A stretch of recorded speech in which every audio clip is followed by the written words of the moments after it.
अहम खबर आपको देंगे कि जिस्म जुड़ी दो बहनों की कामयाब सर्जरी कर दी गई है। सर्जरी में 4 बड़े अस्पतालों के माहिर सर्जन्स ने हिस्सा लिया है। सर्जरी NICH अस्पताल कराची में की गई है, जबकि बताया जा रहा है कि तमाम अखराजात हॉस्पिटल इंतजामिया ने बर्दाश्त किए हैं। दोनों बहनें नौशेरो फिरोज की रिहायशी हैं, ये बताया गया है। इस वक्त कुछ मनाजिर भी आपको दिखा रहे हैं बोल न्यूज़ की स्क्रीन पर। जिस्म जुड़ी दो बहनें हैं जिनकी कामयाब सर्जरी करके इनको अलग कर दिया गया है और सर्जरी में 4 बड़े अस्पतालों के माहिर सर्जन्स हैं, उन्होंने इसमें हिस्सा लिया है। सर्जरी NICH अस्पताल कराची में की गई है और आपको ये बता दें कि तमाम अखराजात अस्पताल इंतजामिया ने तमाम अखराजात इस सर्जरी के बर्दाश्त किए हैं। दोनों बहनें बताया जा रहा है कि नौशेरो फिरोज की रिहायशी हैं, उनको यहाँ पर लाया गया था। बात करेंगे, हमारे साथ मरियम हसन मौजूद हैं। मरियम, ये दोनों बहनों की, दोनों बच्चियों की सेहत के हवाले से क्या बता सकती हैं? मरियम, आवाज़ आ रही है?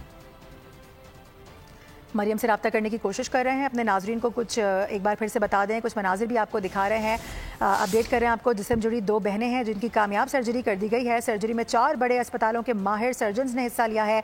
सर्जरी NICH अस्पताल कराची में की गई है। तमाम अखराजात अस्पताल इंतजामिया ने बर्दाश्त किए हैं। मरियम, इनकी सेहत के हवाले से क्या बताना है डॉक्टर्स का? बिल्कुल अल्हम्दुलिल्लाह इन बच्चियों की जो है वो कामयाब सर्जरी कर बच्चियों की जिंदगी जो है बचा ली गई है। नौशेरो फिरोज की रिहायशी जुड़वा बच्चियां जो हैं आज से तकरीबन महीना पहले कौमी दायरा बराए अतफाल जो है वो लेकर आई गई थी, जहां पर टीम की मुख्तलिफ माहिरीन की टीम्स ने जो है इनका मुआयना किया था और सर्जरी का फैसला किया गया था।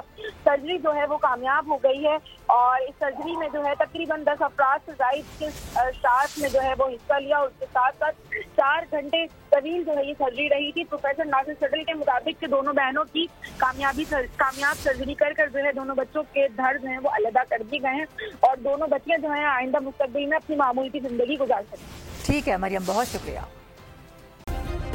सब्सक्राइब करें और बेल दबाएं ताकि कोई खबर रह न जाए।